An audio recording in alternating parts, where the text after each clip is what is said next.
Ladies and gentlemen of the crypto space, we're live on a Tuesday at 11:30 a.m.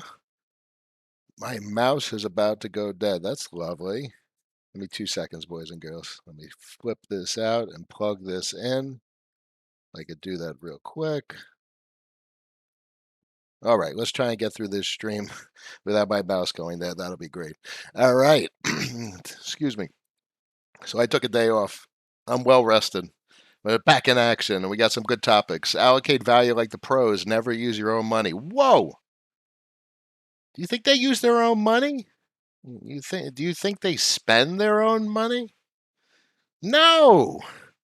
Who in their right mind would spend their own money? And that's the whole point. And this is what they do. You know, if they're going to open a business, there's no way they're going to spend their money.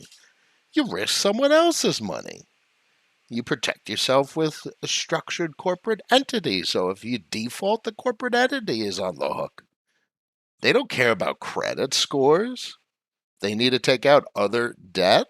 They have collateral. They have their money. They don't risk their own money. The wealthy do not use their own money.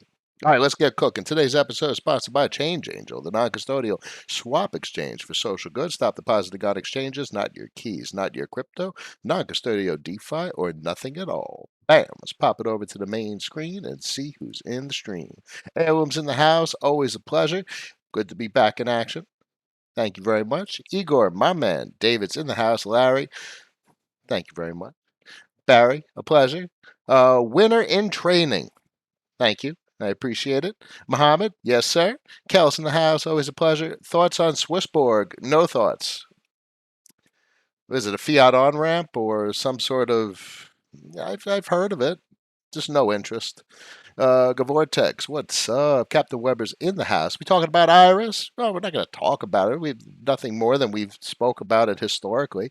I think it has a multi-year time horizon. I think it's on the verge of fulfilling good parts of the narrative that we've discussed. The interop solution for Cosmos, and Cosmos sits right smack in the middle of the BSN and the China blockchain national strategy, and that is significant. Iris facilitates interoperability across the entire Cosmos hub blockchain of blockchains, and that's the way to think about it. And obviously, the BSN will tie together other blockchains, and that's the whole point of the BSN. So you see how it fits in as a puzzle piece. It doesn't have much traction. I mean, it's appreciated nicely, but it's not in the limelight. It's not at the center of attention like Ethereum projects. And even stuff that ties in with Ethereum isn't the center of attention. L2s don't really get the attention they deserve in many regards, and that's because the cross chain, the bridges, are not seamless yet, but they're popping up left and right, and they're iterating extremely quick. So as that bridge becomes seamless to be able to go from one chain to another, or you don't even need to know what chain you're operating on, the DApps just have smart contract Lego pieces stacked together in such a way that it doesn't even matter what chain you're operating on. You just interact with it using whatever your Ethereum address. All these chains are going to use the same exact address schema to facilitate simplistic interoperability, and the signature should be they'll use the same signature. If you go over to the BSC, it's going to use your Ethereum account on your phone. If you go over to Matic, it's using the Ethereum account. It's just targeting a different network. If you look on your Ledger or your MetaMask, and you'll see that that's the way they're doing it, and that facilitates ease of interoperability. So, bam. How about them apples? So I think, a couple of years. Give it some time. Same with Polkadot and Atom and Kava. They'll take time. Um, those are risk-on positions. They're inflationary, so you have to stake them, validate, nominate, so on and so forth, to account for debasement. But they're still in growth phase. They haven't even started growing. There's no TVL. There's no user base. There's no consumers. It's all on Ethereum. Everything's on Ethereum. And you can speculate all you want about what's going to be not on Ethereum. Great, fine and dandy. But all the activity, all the monetary velocity is on Ethereum. And a little bit of L2s, a little bit. There's nothing on other chains. That's about it. I mean, even relatively speaking, on BSC, it's trivial, and United States citizens can't even operate on the BSC. So who gives a shit? Ain't that the truth? Carlos, thank you very much. Waves in the house. Charlie G, always a pleasure. Barry, thoughts on ALBT 230% liquidity mining? No idea what it is. Trevor, what's up? These streams just get better and better. Thank you very much. I'm trying to help. I think I see every day a better picture of how the wealthy manage their money, and I try and emulate it to the best of my abilities with my non-whale accounts. But I think that's the most important thing that I could express to persons with even smaller accounts than myself. It's not about who has the most money. Stop comparing what you have to other people. You have a hand, a card, a hand of cards. Playing poker. Play your hand. Stop playing someone else's hand. You can only play your hand to the best of your abilities. Ain't that the truth? Carlos, Ave borrow rates have changed for the last few days. What's happening there, and how does this affect borrowers? Ave is incredible. Ave, um, give me a second. Let me just refresh this. Give you guys a fresh screen. Bear with me.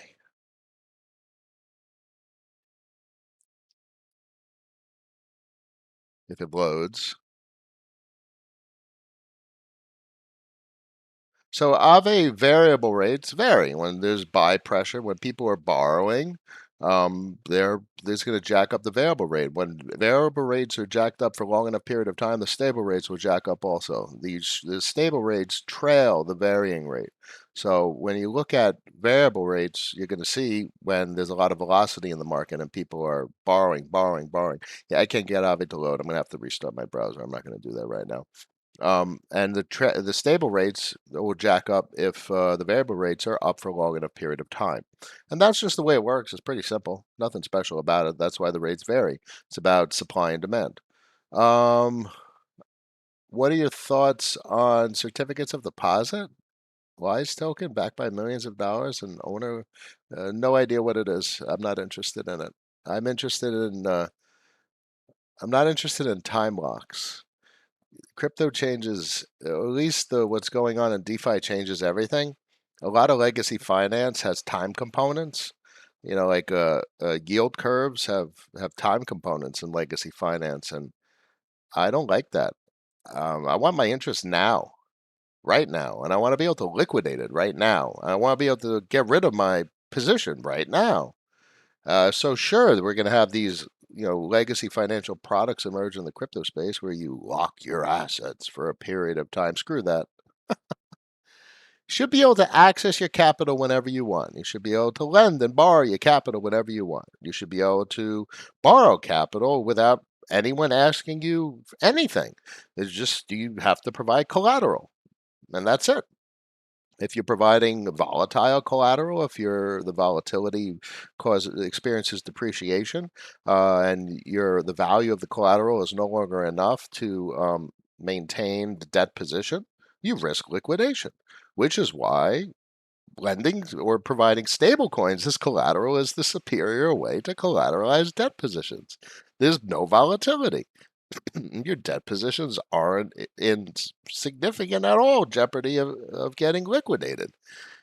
And that means you're in the best position possible to borrow and with minimized risk profile. And you're also likely to get into a situation where you're lending for a greater rate than you're borrowing at. Even if you're lending at 10% and borrowing at 10%, the over collateralization fact means your collateral is earning more interest than the debt is accruing. It's a free loan. Your your lending is paying your loan over time. Now, I can show you guys this. This is Alchemix. This is pretty cool. It does this. You could do this with Aave, but Alchemix automates it. Alchemix has been popular over the last couple of days, gained a lot of attention. The ALCX token's like $1,000 at this point, which is pretty cool. It has a relatively low supply, so there's a good thought that went into the tokenomics. Um, something to consider. This risk, it uses the urine vaults to generate 12%, and the debt position, you could borrow 50% of your DAI, and you could stake it for ALCX tokens, which is the platform's DAO token. Or you could turn your ALCX into DAI, which basically means if you lend $10,000, you could borrow $5,000, and the debt automatically pays itself off as the calculation is done here. So I have some money in here, and it's yielding 12%, and I don't have my wallet connected, but it basically says my debt will be paid off by like January 2025 automatically without having to pay anything. The debt is self-paying. And this is the concept that I talk about with Aave. Just automated in some smart contracts and put together in a very nice presentation, nice and simple, and very useful because you do the same thing, but so there's meaning and usefulness in simplified implementations. So bear in mind, consider the risks, and that's about it. Because how do you consider the risks? I always like to remind folks it's more than a risk, just holding dollars. It's a guaranteed loss. At least when you're taking a risk, you have a chance of doing something right. Not going to get anywhere losing money in dollars. How about them apples? What's your favorite risk position techniques? Looking to grow my principal. Well, risk on, you're looking for technical data. You don't have to do much risk on other than the big boys, Ethereum, Bitcoin. For me, I'm looking at 1 inch at the moment. This would be a massive breakout, and this is an asset I've been wanting to hold because of the 27% yield it provides from transaction fees on the 1 inch platform. So it catches my eye as something interesting. So this is a perfect example. Folks will be like, oh, it's down in dollar cost average and buy when it's down. No, that's not the way we do things around here. You wait for the breakout, you wait for it to fall to flip previous resistance into support, and you wait for it to print the higher high. So I want this to go up. I'm not going to buy it until it goes up. And then you catch it right about there. So you buy it at 50, 60, a dollar higher, 20% higher. And then you sell it when it goes up to $5, $6. Folks are holding on to stuff, watching it go to $6 and back down to 4. If you're going to get 20% gains on your assets, that's what you're supposed to do. But you have to wait for it to go up first, because then you have your bullish confluence suggesting market participants are going to be more likely to buy and buy heavy because it has the momentum, the bullish momentum going up. And then let it rip a little bit. And then it's going to top out. Guarantee you'll see it top out on the weekly. The browser ever lows, or maybe there is no EMAs on the weekly, it's too new. But you'll see it top out on the weekly. You'll see a rounding top on the MACD. You'll see it reach overbought on the RSI. So this has a big amount of room to run. So wait for the breakout, and then you sell it. You don't even wait for the top. Stop waiting for tops. You're never going to catch the top, and you're never going to catch the bottom. I have no interest in catching it at, was it $4.33? I'll wait to $4.91, or maybe even higher, until it just really is obvious it's going to keep going. I don't mind if I buy it at $5, and then when it goes to $6, you sell, and then it goes to 6.50, you sell, and it goes to 7, you sell, and before you know it, you have barely anything left. Whoopie-doo, you made profits. Stop trying to make a fortune. Trying to make a fortune is how you lose everything. Sell on the way up, and also on the way down. There's always a time to re-enter. Waiting for what? Waiting for the setup. Wait for the resistance break, the resistance to flip support, and the higher high. You wait for a trend formation. And this is what happened with YFI. Look at this nice resistance line. Look at that. Bop, bop, bop, bop, bop. And then bam. What was that? Yesterday. Rip to the upside, retest, traveling horizontal. This is a great it's not really a symmetric triangle. I guess it is a symmetric triangle if you consider like top to bottom. I don't know. I'd probably do something like this. Maybe some veteran TA folks would yell at me for doing something like this because I'm neglecting these bottoms right here, which are lower lows. These are higher lows here. But whatever. A resistance break to the upside, a resistance flip support, and it didn't print the higher high, and that's the whole point. You wait for the higher high. And if you get it right there, you have a high likelihood that you're going to have bullish continuation. And then you sell it, sell it, sell it, sell it, sell it, and you sell it on the way up. And you're collecting the dollars. And you put those dollars into Aave and getting interest. And you take debt. And the interest pays more than the debt. And then the debt, you throw it into Curve and you get a 50% on your debt. Or you throw it into Urine and you're getting whatever you're getting with these various pools. Urine automates the crap out of all this stuff. It's incredible. Look, it's 200% on YFI. Incredible. And Curve GUSD. Love GUSD. It's the easiest way to get money out of the crypto space. You're getting 50% on your money. Curve Aave, 45%. 59% for Curve Dust. And it's automated. It's nothing to do. It does it for you. So you put 10 grand into Aave, you get 10% on your money, so you get $1,000 a year. You take out $2,500 worth of debt, which if you got to get a stable rate of like 8-9% if you're lucky, and the debt's paying itself off. And of the $2,500, you're getting another $1,250 a year in the Curve GUSD pool, Curve Aave pool. Build up enough principal, take your paycheck that you work for, save your money, add it to your bank account, your Aave account. You could get more debt, rinse, repeat the cycle, and before you know it, your income from value allocation is greater than your salary. Might take 5-10 years. Maybe you want to take risk on positions. But the goal with risk on positions, yes, obviously, is to accumulate principal, but it's risk management. Because the worst thing is to lose the value that you worked hard to accumulate. So I see almost no reason nowadays to hold just naked positions. There's just too much opportunity in the DeFi space. If you're just holding an asset, like go on something and Bittrex, and then the UTXO assets are very risky because there's no way to protect the downside. There's no way to earn capital. I mean, obviously, Bitcoin's a UTXO asset, and you could tokenize it on Ethereum using Renbridge or WBTC. So that doesn't really count. Bitcoin is Bitcoin. It doesn't really count. It's different. It's Bitcoin. But the other assets, watch your risk. If you're just holding an asset, you're taking a massive amount of risk. You bought an asset for $10,000 worth of it, and it goes to $6,000. That's bad. Just saying. Stop hurting your own financial interest. You want the numbers to go up. You want to take the least amount of risk to make the most amount of gains.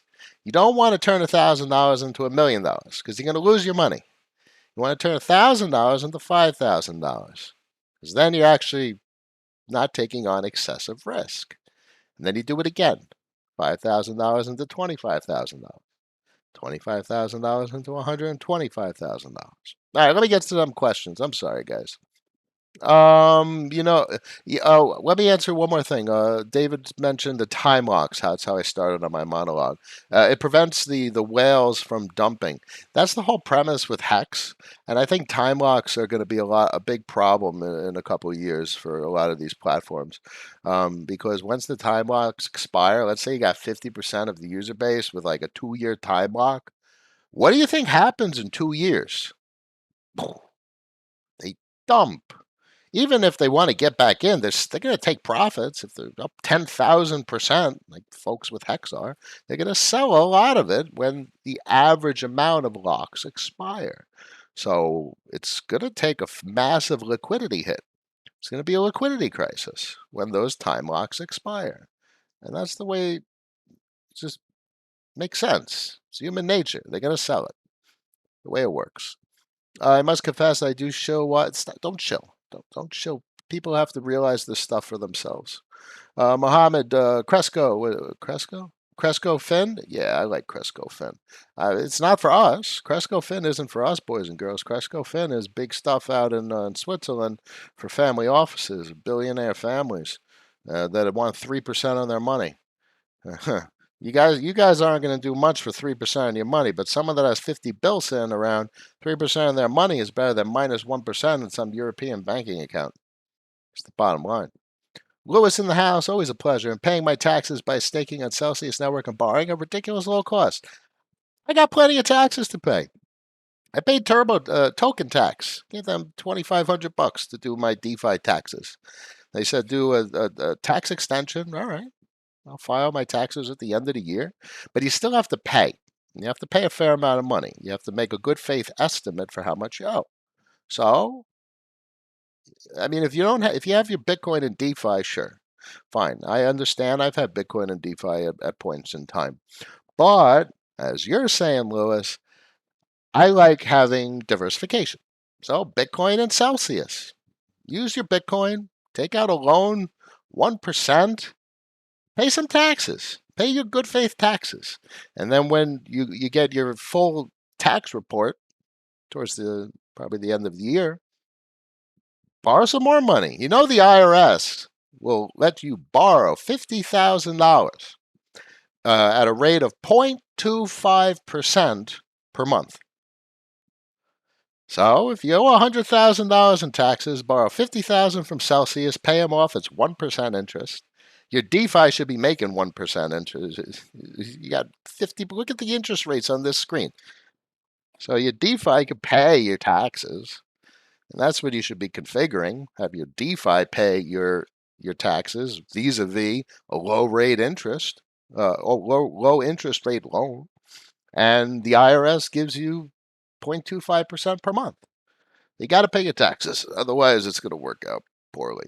So that's my plan and exactly what I'm going to be doing. Crypto chicks in the house, always a pleasure. White Wolf, yes. Do you stake Aave on Aave? Yeah, I have a little bit of Aave, very small. I've been in Aave since Lend, and the thing was like 5 cents. So that's Aave is cool. I think Aave is one of the. It's an absolute titan in the making. It's the only big deal money market in the crypto space, really. I mean, Cream has not really much on Aave. Aave is the original, and MakerDAO is different. MakerDAO is more of a debt platform. They don't really have the interest rate component right now. They should eventually. They'll get their interest rate back. But Aave is so much further ahead with the way the system functions. It's so much more liquid, and it's quite spectacular, the functionality it offers. Changes everything. Um, Celsius and Aave are not as decentralized as Wise. Well, Celsius is not decentralized, and Aave is. Nor can they have higher APIs, nor their rewards the longer you stake. Well, staking is inflationary. I'm not a fan of inflationary protocols unless they're coupled with strong deflationary components like burn components or incentivized supply disruption. So make sure you understand the monetary policy of the platforms you're involved with.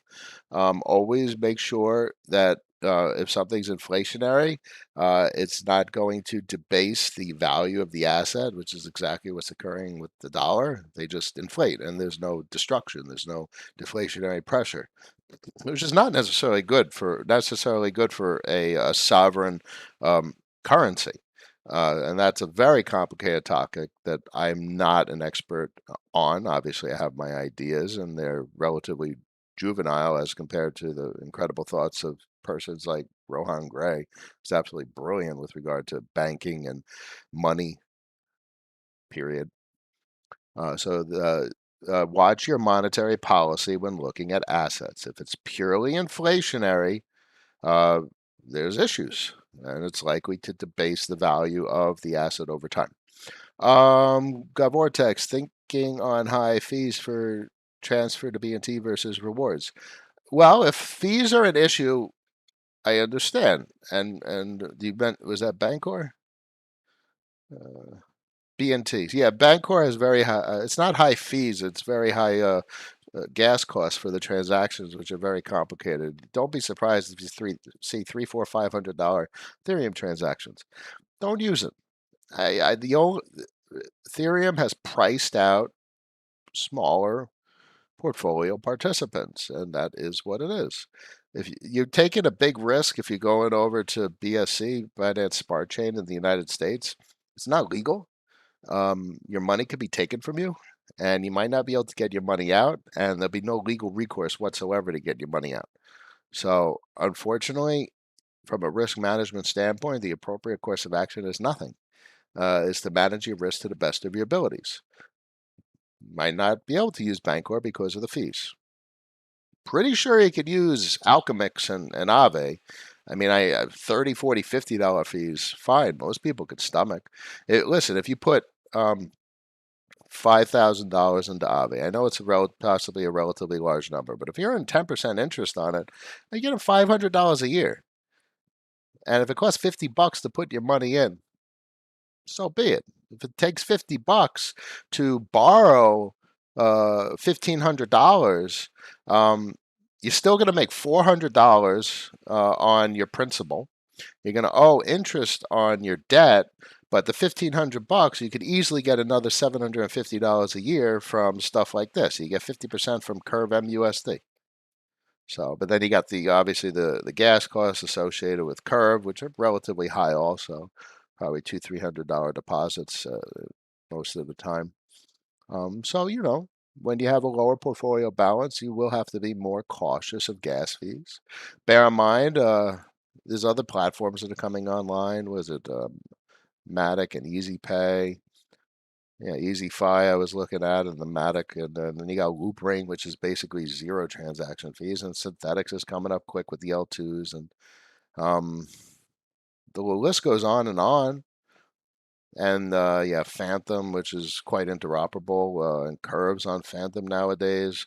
Um, and Andre's building bridges, and it just really is spiraling with iteration. The amount of development is hard for even me to keep up with. I don't know everything that's going on. I know what I need to know in order to do what I want to do with my financials, and those are the stories I tell. There's a lot more to it than what I know. The let's keep it going. Pick up Noah all the way from what is that? Is that South Africa? What? I'm sorry. What flag is that, my friend? J Nice Mint. I apologize. I don't mean any disrespect, not knowing the world flags, but welcome. My pleasure. I'm always here. Happy to help the best I can. Carlos, is my no, it's not frozen. There it is. All right, let's keep it going. 1 inch under their pools without providing alternatives seemed like that was a bad idea. So Carlos, a lot of liquidity left. Um, 1 inch, sure. I'm not too worried. I that was actually where I was providing liquidity, a lot of liquidity on 1 inch, and it was very lucrative. So I miss it. I miss 1 inch. I want. I like the Ethereum USDC pools because that's a dollar stable pool, um, and that I think that is a relatively risk minimized pool.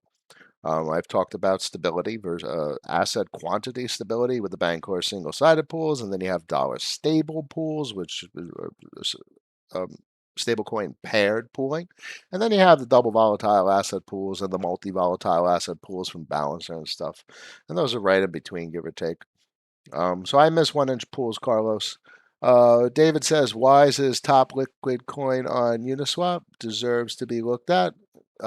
Yes, sounds good. Micmon between ETH earning 13% in a year and a year in Vault or 18% on Keeper. Which do you prefer? Well, bear in mind it's the denomination of the yield. It depends on which you prefer. Obviously, on Keeper, you're going to get yield in Rook. On Yearn, you're going to get yield in Ethereum. So that is obviously a very subjective decision to make, and I don't know. I don't know which I prefer. What I prefer is growing dollars, actually, at this point. Go figure.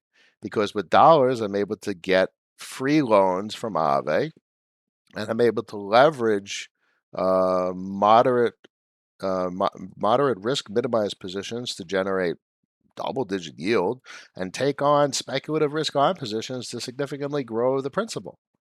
So there's so much strategy, and that's what we talk about here. What percent in alpha and what percent in urine for you? Yeah, I got alpha and urine. I don't even remember. I think I'm just staking. I have USDT and alpha at the moment. It's like 30-40%, give or take. Pretty good interest rates. And urine, I have some stuff in urine. I mean, look at these yields. How are you not just tempted?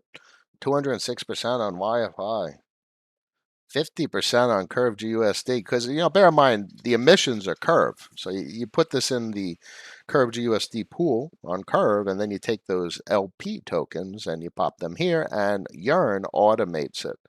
And you don't have gas fees because Yearn crowdsources the gas fee from all the participants of the pool.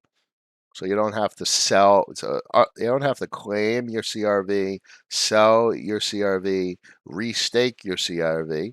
The pool automatically does it for you, and you just have more dollars over time. Pretty cool. So it's a tough decisions, and it's not for me to say what I recommend. I'll get my license, and then I'll be able to say what I recommend. I look forward to that. So the key, one more time, 1,000 to 5,000 to 10,000, now 1,000. Yeah, stop going for the million. Not you. Stop trying to turn. It's buying DigiByte at 5 cents and trying to make $1 million when it goes to $1. Stop it. That's how you lose your money. Sure, I personally think DigiByte's going to be very bullish at some point in time. I I know that it needs to break 14 to 18 cents and get above the 200 EMA, and probably was it the 4 hour of the daily at this point. I haven't even looked at the chart in a while. But until then, it's not bullish. And that's exactly what's happened. We've seen it go up in price. You see it go down in price. And before you know it, you have money in. It's going up. It's going down. It's going horizontal for 3 months, and you did nothing. You sat around for 3 months. You made money. You lost it. And that's not the optimal way to allocate value. You want value to continuously accumulate, continuously accrue. So if you want to make the speculative bet on DigiByte, me personally, I'd wait for 14 to 18 cents. You get above the long-term moving averages on the long-term time frames. Fine, I'll pull it up. Let's do it. I mean, look. I know you guys got excited up here, and this is what happens. You turn 2 grand into 5 grand or whatever, 2 grand into 4 grand, and it's gone. It's all gone. Everything you made is gone if you just sat and held an asset. Now you got to wait for exactly what I talk about. Break to the upside, retest, resistance to flip support. You wait for the higher high, and there's your bullish confluence. And until that happens, this is what happens. 4 grand turns back into 2 grand or whatever. You get my point. So we could love assets. We could appreciate the technology for what it is, believe it'll change the world. But in the end, you have to have allegiance to your portfolio and your family and do what's responsible and have a fiduciary responsibility. This is not a game. This is not playing a video game, albeit it feels like it at times. But this is a responsibility, and you have to do it right. So I appreciate everyone listening to me, and I think my information will make a difference. I know it's made a difference for me. But be strategic. Get surgical with that shit. You know what I'm saying? You got to be a creature of craft. You got to be precise. And it's not easy. But if you're holding something and watching it go back down, doing something wrong is what it is. Look at the top 3 pairs. Uniswap. Okay, Wise is cool. I'll take a peek at it. Becoming min keys have been burned. That sounds cool. Interesting. Aside from the Ren wrap, are there any places to get yield on DigiByte? No, there's no place to get yield on DigiByte. Even with the Ren wrap, there's no market for it. There's no demand. It needs incentivized demand. So there's a lot of puzzle pieces in place or puzzle pieces that need to be in place in order to get monetary velocity for Digibyte. And that's what it's lacking. It's lacking all monetary. It has zero monetary velocity. And that's why DeFi is doing what it's doing, because it has properties of currency, um, monetary velocity, lending and borrowing and debt and leverage and synthetics and derivatives and options and all the fancy shit that makes the legacy financial system do what it does, create value. That's what's happening. You're watching the birth of a financial system, the creation of value out of thin air. Because that's exactly what the legacy financial system does.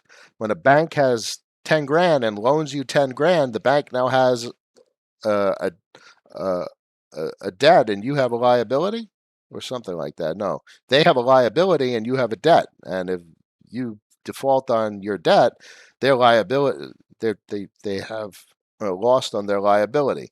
But that process created $10,000 in the bank and $10,000 for you. So that created value. So that's how debt creates value and participates in the churn of money, money flow. Think of it metaphorically. Velocity of money is actually money moving, exchanging hands. And there's a lot of assets that don't have that, which is why, ladies and gentlemen, I always say, follow the monetary velocity, because the monetary velocity is how financial systems operate. Anyway, 62 people in the stream, 28 likes. We can do better. RR, we can stake Wi-Fi directly to earn 206%. Yeah, man, look at that percentage. Woo. Now, bear in mind, it's a volatile asset. So that is something to consider. So there's risk there, and that's what I always say. I always tell you, stable coins are relatively risk minimized. You're going to get interest, and you'd be taking smart contract risks, but with the volatile assets that appreciate and depreciate significantly, there's that risk. And it gets complicated with regard to debt positions. If you borrow Ethereum and you're getting 20% in the Ethereum, you still owe the Ethereum. So you're not participating in the potential asymmetric appreciation of Ethereum as an asset. You're only getting the 20% per year from, like Alpha Homura, 23%. So if you borrow 100 grand worth of Ethereum, you're going to owe that 55 Ethereum. The 55 Ethereum will be here in IBF. You sell it, you'll get 55 Ethereum back. You'll have to pay it. If Ethereum's $10,000, you still owe 55 Ethereum to Aave. But you'll get your 23%. So it's not necessarily the best debt. If you want to participate in the upside of Ethereum, you want to borrow dollars, USDC, and you buy Ethereum, because then the Ethereum goes to $10,000 and you only borrowed like 5 grand worth of Ethereum. You only have to pay back $5,500, a year's worth of interest. And Ethereum went 5 times on the money. You turned 5 grand into 25 grand, paid back 5 grand, made 20 grand. And that's the way the debt positions work. But there's risk. How do you measure that risk? Everyone has to do it individually. It's a subjective evaluation.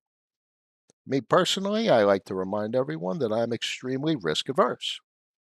I don't need to nor want to take risks. I'd rather pursue 20, 30, 40, 50% yield, because you can't do that in the legacy financial system. It's not possible. But you can do that here. And you can take on debt positions and get 20, 30, 40, 50% and use those assets to take on another debt position. And that becomes collateral, but you've accessed the equity in it to take on another position. And if you do this in a relatively risk minimized fashion, you're leveraging risk minimized debt positions. I mean, dollar stablecoins are dollar stablecoins. They're dollars. They're not volatile. You basically eliminated your chance of margin call. Pretty cool, huh? We can stake Wi-Fi, David, 0.3% Uniswap fee from trading. Well, yeah, Uniswap is really cool. I like the trading fees. Ethereum. So you go to like Alpha Homura. So Uniswap's cool, and Alpha Alpha Pool's leverage, you could do up to 2.5x leverage, which obviously carries increased risk for a margin call or a liquidation rather. But you get some nice yield. Look, Ethereum died 80%, 92%. So I wouldn't do that. I wouldn't do 92%. The most I would do is maybe 2x. If I'm going to do stuff like this, I'll do 1.5. There's no reason to do one. You take on a little bit of that. For me, not a big deal. But 1.5. Then you're going to get 55% on your money. Cool. That's awesome. You could do it manually also. But that's Unis. Is that Uniswap? Yeah, that's Uniswap. So that's how Uniswap can generate a significant revenue. The BNT VMP, yes, that's right, Pete. The BNT VBNT system is brilliant. They have I don't like calling it impermanent loss protection. I call it asset quantity protection. Now I appreciate why they call it that. It's because the general public talks about impermanent loss, and that's the ideology that they've targeted, and that's cool. I'm cool with marketing, and it is impermanent loss protection, but I prefer to understand it in my own framework. It's asset quantity protection. If you have Ethereum and DAI, and Ethereum goes down, you're going to have more Ethereum in the pool and less DAI. The other way around. If Ethereum goes vertical in price, you're going to have less Ethereum in the pool and more DAI. And that's the way the double-sided pools work. They're dollar protective. But with Bancor, you have 10 Ethereum, you have 10 Ethereum in 4 months. It's asset quantity protective. So if you think about it, it's a risk-on position. If Ethereum goes up in price, you're going to get all the upside. If Ethereum goes down in price, you're going to get all the downside. It has an extremely meaningful part of a portfolio. It's wonderful. Consider your risk as you would a risk-on position. I know many people are flying around with risk on this, holding Ethereum, holding whatever the heck you're holding nowadays, whatever your kids are into nowadays. But watch your risk. If you're holding an asset, watching it go 5x and watching it come down 2x, 3x, you're killing yourself. You're hurting your own best interest. Wise allows you to earn passive income. Yeah, it sounds exactly like Hex, a referral program, and time locks, and it's not something I'm interested in, my friend. Thank you. David, really passionate about Wise. I don't like time locks. I don't like referral programs. I don't like those types of. I don't appreciate those types of systems. I like monetary policy. I like DeFi platforms that mirror legacy financial systems. I like looking for platforms that have monetary velocity, borrowing and lending, TVL, that have billions of dollars in TVL, which means thousands upon thousands of people are using the systems. The last thing I want, which is probably what you're seeing with the asset, your Wise asset, it's up probably 5,000%, maybe even 10,000%. Hex is up thousands of percent. That's the last place I would allocate value. I would never allocate value to something that's up thousands upon thousands of percent that I can't take my money out of immediately. That's my 2 cents. Crypto chick in the house.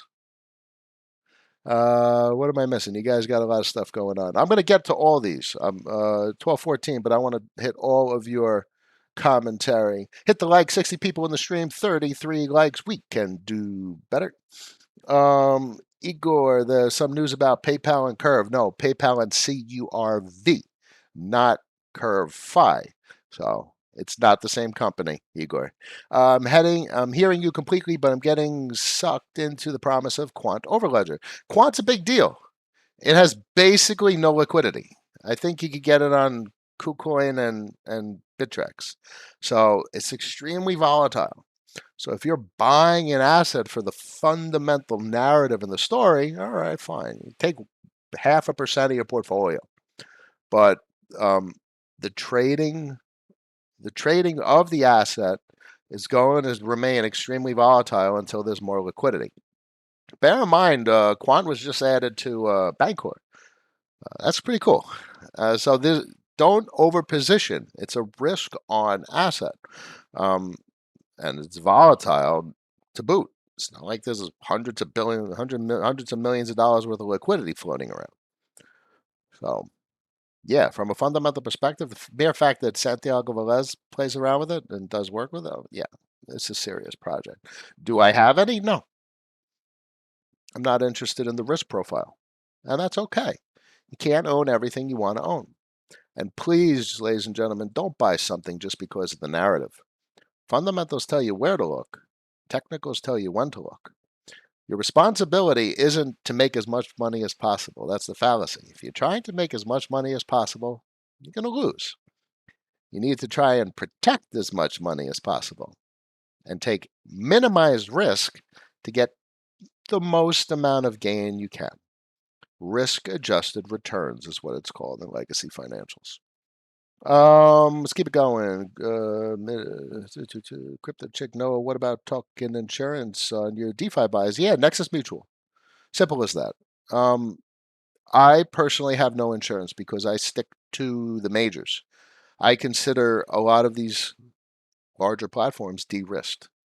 Um, I have no, I don't think for a second about Aave. I don't, I have my, it's an increased risk profile looking at Urine and Alpha. Alpha had a breach in their L2, their V2 protocol, which means they fixed it and they're repaying their debt with very strategic and well thought out contract implementations that are discussed in their Medium post. And they have a huge amount of value locked in their V1 pools, hundreds of millions of dollars, hundreds of millions of dollars. You see this? Hundreds of millions of dollars. So all these factors, in my mind, contribute to the relative degree of risk. And to me, the least risky is Aave, $4.5 billion. I think Curve is relatively de-risked. 1inch, corporate DeFi, those boys went full on corporate, and I think they're heading in the right direction, and I appreciate their choices and what they're doing. So these are the titans. These are the titans of industry that are emerging. These are Steve Jobs and Bezos and their tiny garages and their tiny offices, except they're dealing with billions of dollars in a matter of a year. Because DeFi and software is warp speed. So that's very, the way I look at it, at least. But if you want a policy, you go to Nexus Mutual. Get an insurance policy. In the end, you have to be comfortable with the amount of risk you're taking, and you have to be able to sleep at night and hold positions and not have anxiety. And you have to be strategic. You have to have time frames and time horizons and portfolio balance and a healthy minimization of risk on and a maximization of risk off, and yield and growth and value and all the stuff that they talk about when you're talking about equities and whatnot. But we have our analogous discussions in the crypto space. Um, I wouldn't do it with Hex, for example. Well, I appreciate the sentiment, David. I'm not a fan of saying a project sucks, though. Hex is a crafty thought experiment, and the monetary policy is strategic. I don't think there's malintent. My concern with protocols and platforms like that is the time lock. It means it will take years for the monetary policy to emerge and stabilize. We have no idea how much is going to be liquidated when a large percent of time locks come to fruition, when they unlock. So that's my qualm with those platforms. I also have a qualm with something that goes up 10,000%. What goes straight up comes straight down. So I don't say things are either good or bad or suck or awesome. What I say is the properties of protocols.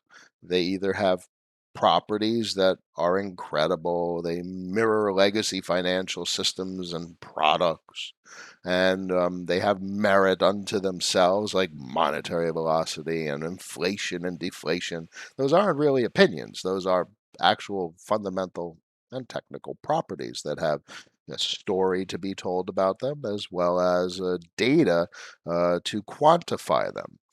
So that's the way that works in my mind.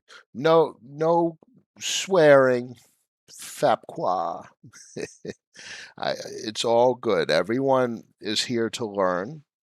Everyone is here to question themselves, to have contrarian thoughts, and there's no such thing as right or wrong. There's only better. There's only a realization that something may not be how we thought of it. Have to keep an open mind. Mick Bond, right. Well, Noah explained why time lock tokens are risky. Yes, they're risky because we have no freaking clue what's going to happen when 50% of $50 million unlocks in 2 years. I tell you, if I'm up 10,000% on 50 grand, what am I going to do in 2 years? I'm going to sell the shit out of it. So if 50,000 people are up 10,000%, all of a sudden that asset that was up 10,000% is going to crash 8,000%. Doesn't it kind of make sense? It's just very logical. Here's the deal. The time locks are what goes up comes straight down, but the only difference is the time locks makes that take years instead of 2 days, like it happens quite often with pump and dumps and whatnot. I have long-term convictions to own and buy DigiByte as a long-term investment. I don't trust all the smart contracts enough to keep the majority of my portfolio in DeFi. You have to be comfortable at night, and you have to follow your instinct, and you have to make choices that you think will make you value. It's your fiduciary responsibility. Take into consideration a lot of the topics I talked about at the beginning of the stream. Quite often with UTXO assets that don't have any monetary velocity, you're going to watch them go straight up and come straight down. If you look at the DigiByte chart, we see that time and time again. I'll give you guys a big zoom out. What is this, Binance? That's why. It was just recently released on Binance. I'd have to go to Bittrex. But point being, look, up, straight down, up, straight down, up, straight down. It's because there's no monetary velocity. There's no demand. The demand is purely speculative. There's no demand because I could generate yield or interest with having a position, which creates, it's a somewhat of an artificial demand, but it's an actual demand. The only reason a person is going to hold on to an asset after making a profit here is because they think they're going to make more profit. And that obviously is not enough to sustain these appreciative cycles. Up, down, up, down, up, down, down further, up, down further. And it's just brutal. So you could have, your 5,000% rip to the upside. Unless you have some sort of lending and borrowing, collateralization and debt systems, that 5,000% will come down really quick. Just being honest, that's what will happen. So have your DigiByte, but it shouldn't be 10% of your portfolio. If you have a $10,000 portfolio and you put $500 into DigiByte and $500 turns into $15,000 or $20,000, that's how you do it, because your portfolio had proper balance and you understood the risks of owning a very volatile asset that could go many thousands of percent to the upside. And you want the assets that you believe are going to go up the most in value to be the smaller percent of your portfolio, because that's what keeps the portfolio balanced.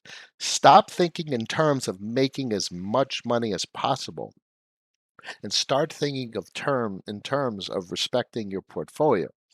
When you do respect the portfolio is going to respect you. David, of course, I'm gonna have big bag project I believe in. Okay, thank you, David. You're clearly interested in one asset. There's thousands of assets in the crypto space across many different blockchains with many different technologies that have many different properties. And I can firmly state that my biggest interest is in technologies that have emerged in the DeFi space that mirror legacy financial products and systems. And I find it fascinating that monetary policy is in the DeFi space with inflation, deflation, and yield, interest, lending, debt, derivatives, options, and all the fancy shit we see in the equity space. So that's my penchant, that's my interest, and that's where my focus is. Um, White Wolf, so much good info here. It's like a fire hose. Rewind, it's all on YouTube. I keep all this stuff on YouTube. I hope it helps. Um, Thanks, Noah. Oh, voice of reason. Appreciate it. Hope it helps. Do you not consider your 4-year lock curve as Yes, I consider it. I don't even put it on my books. I consider it a purchase. How about them apples? I don't even have it part of my portfolio. Think about that for a second. Um, don't lock tokens. So it's very different because Curve is part of a monetary policy, and Curve, um, the locking of them is a deflationary component for a very liquid asset. Curve has a massive transaction volume. It buys and sells all day long, so it has price discovery. When a vast majority of supply is disrupted, like 80–90% of it, there's no natural price discovery. If you have a massive influx of capital into the markets, you're going to have a liquidity event, a, uh, um, a buy side disruption. There's not going to be enough buyers to account for the flood of sell pressure when an unlock event occurs. But the curve monetary policy, the locks are relative to when you locked it. So everyone's going to have a completely different lock policy. And because of the incentivized yield, you're probably just going to relock it over time. So I do see the parallels and the comparability, or the comparable. Um, the way you're seeing it as compared to these other locking platforms, but it's quite different. It's very liquid, and literally they have billions of dollars in TVL. Come on, they're AMMs. So the other platforms that do the locking and that have inflation and deflation, that's all they have.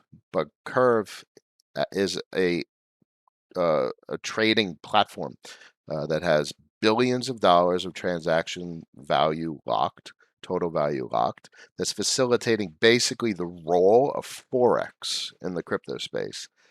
So that's the difference. Thoughts on Rook? Rook is one of the most important technologies in the crypto space. Well, Keeper DAO is one of the most important technologies in the crypto space. Rook is an asset representing its non-existent DAO. It is extremely volatile. There's no reason to expect it to appreciate or really depreciate in the short term. It's operating on pure speculation. And that's unfortunate. I think, I hope that the DAO is released and more of a robust monetary policy emerges, because I think the platform deserves more attention than it gets. It's extremely powerful and useful.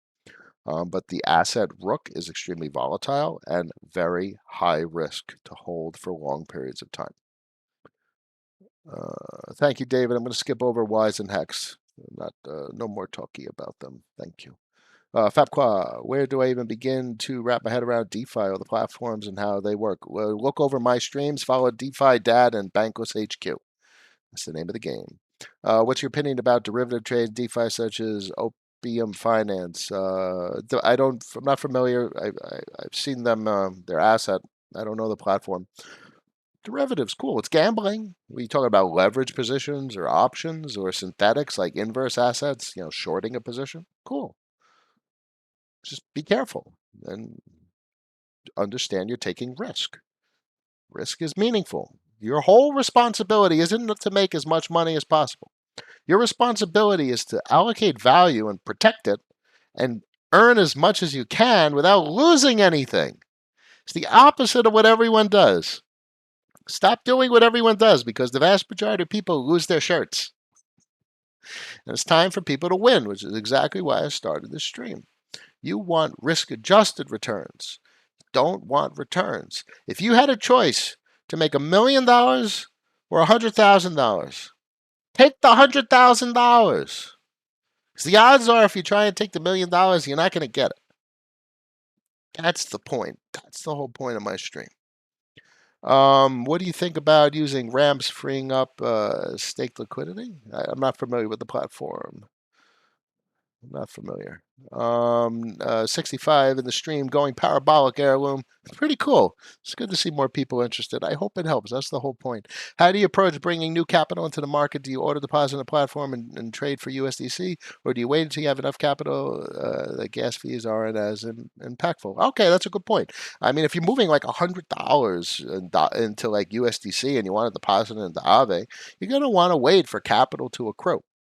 And I myself spend an excess quantity of value on gas, and I probably should restrain myself and wait for more strategic transaction sequences to emerge so I take on uh, less transaction quantities. So I probably could do better and be more efficient and waste less value. So that is what it comes down to. You need to try and optimize. If you have $100 extra a week, wait 2 months and put $800 into the market, and then every 2 months you're adding $800, and you're going to get 8 to 12%, give or take, on Aave on your money, and then you could borrow against it and do the fancy stuff that gets you 30, 40, 50%, and that's how you grow. You can't get ahead of yourself. If you try to turn $200 a month into $1,000,000, you're going to lose your money. The most important thing you could do is emulate what the wealthy people do, learn the processes and procedures and strategy, because if you ever get the benefit or lucky enough to make the $1,000,000, you need to know how to manage it, which means you should start now with the little bit of money. Because if you could do it with a little bit of money, you could do it with a lot of bit of money because it's the same thing. And the first thing you need to learn is how not to lose money. It's not to learn how to make money. The first thing you got to learn is how not to lose it. It's the opposite of what everyone thinks. And you'd be surprised how often the appropriate thing to do and the best thing to do is the exact opposite of what everyone does. Incredible. All right, I'm way over time, but this was great. I love the commentary. I love the Q&A, and this is my favorite part of the day. Last question. Your content helped a lot for how I approach manage my portfolio. Still making lots of mistakes for sure, but that's the whole point. We learn from mistakes, and I'm a parent, and I think with regard to my children, I myself make mistakes as a parent. I could do better, and as a child, I remember being a kid. We all do. We fuck up all the time. The people that grow and the people that get better and the people that win are the people that learn from mistakes. I made mistakes. I did too many transactions. I must have spent $3 grand yesterday on Ethereum fees. Probably could have done it in like $1,500 and saved $1,500. Do I regret it? Maybe a little bit. Could I have done better? Bet you bottom dollar I could have done better. Am I going to do better next time and waste less money? Yeah. Learn from your mistakes. Mistakes are the best teacher. Bottom line. Mick Bond, let's hear. Woo! Yeah. Woo! Ramp is backed up by Alameda. Okay, that's cool. And that's important to find correlation between projects and large market actors. That's the best way to say it. Cool. I'll take a peek. I don't touch anything new. I want the old shit. I want the stuff that was time tested over the last year. I want the stuff that has had their mistakes and they fixed them. You know what I'm saying? 65 people in the stream, 44 likes. We can do better. Let's wrap it up. Tuesday, 12:35 p.m., March 9th. It's just the beginning of the week. Obviously, we have another stream tomorrow, so enough said. I wish you all a wonderful day. Thank you for joining me in this extended stream today. Tell everyone else to subscribe, and I will see you tomorrow. Peace.